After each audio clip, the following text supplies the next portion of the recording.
One of the important amendment introduced is the removal of the word laban from the party nomenclature, which is PDP laban. Now it's going to become PDP only, or Partido Demokratiko Pilipino. The hand signal would no longer be by left hand but by right hand. That's the removal with the removal of the word laban in our party's name. Philip, natanggal na yung laban mo. So, any objection to the motion, to the amendment? Do I hear any objections to the motion? Hearing none, the motion is approved. Partido Demokratiko Pilipino o PDP. Ito na ang bagong pangalan ng political party na PDP Laban o Partido Demokratiko Pilipino Lakas ng Bayan matapos nilang aprubahan at tanggalin ang salitang laban sa kanilang party name sa kanilang ginanap na paglilipon sa Cebu City kagabi April 19. Ang dating tinatawag na PDP Laban ay political party na pinamumunuan ni dating Pangulong Rodrigo Duterte. Itinatag ito ni dating Senate President Aquilino Nene Pimentel Jr. noong February 1982 sa Cebu City. Kalauna nakipagsanibwersa ito sa Lakas ng Bayan Party ni dating Senador Ninoy Aquino na isang kritiko ni Marcos kaya naging PDP Laban. Kagabi nagdiwang ang mga matataas na opisyal ng PDP sa kanilang 42nd anniversary sa Cebu City. Kabilang sa mga dumalo sina dating Energy Secretary Alfonso Cusi, Party President at Palawan 2nd District Representative Jose Chavez Alvarez, Senators Robin Padilla, Francis Tolentino at Ronald Bato de la Rosa. Nilinaw naman ng PDP Party na sariling pahayag ni dating Pangulong Duterte ang pagtawag nito kay Pangulong Ferdinand Marcos Jr. na bangag. Wala kang marinig na stand namin na gano'n. Hindi party stand yun.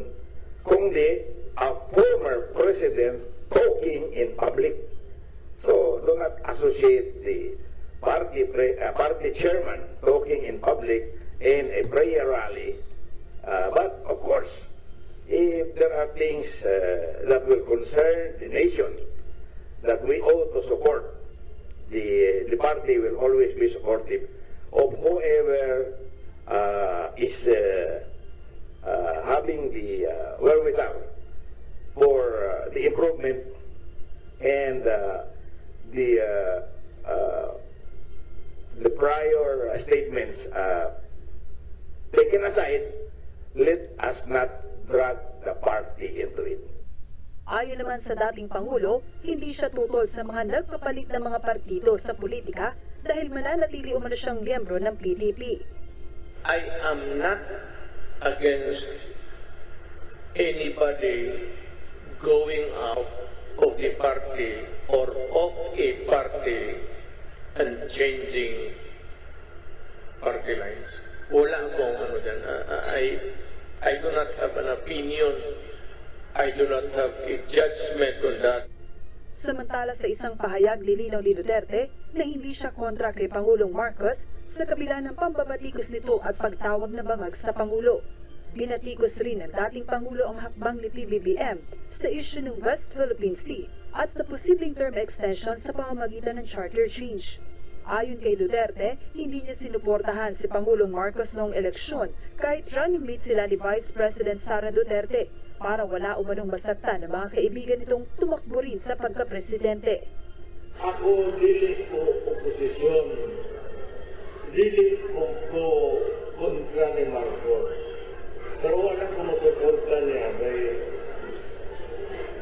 lagi kong presidente, nagagak kong na amigong mga kandidatong presidente. So, para wala'y lumos, dili ko gusto niya.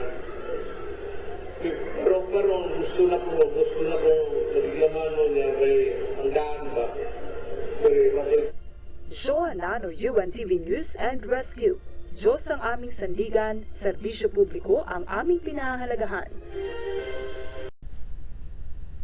Former President Rodrigo Duterte is staying with the political party, Partido Demokratiko ng Pilipinas. He affirmed his loyalty to the party during its 42nd anniversary Friday evening. The former administration party has seen some members switch to the Lakas CMD party or President Ferdinand Marcos Jr.'s Partido Federal ng Pilipinas. Duterte said he will only switch parties as a matter of principle.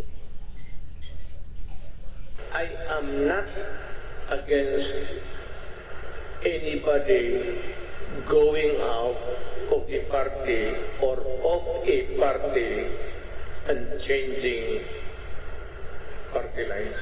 Wala akong ano dyan. I do not have an opinion.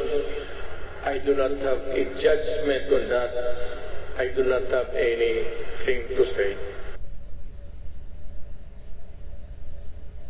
The party on Friday voted to drop the Laban from its name. Meanwhile, the party announced it is fielding Senators Bongo, Ronald De La Rosa, and Francis Tolentino for the 2025 senatorial elections. It is also including former actor Philip Salvador in its potential lineup.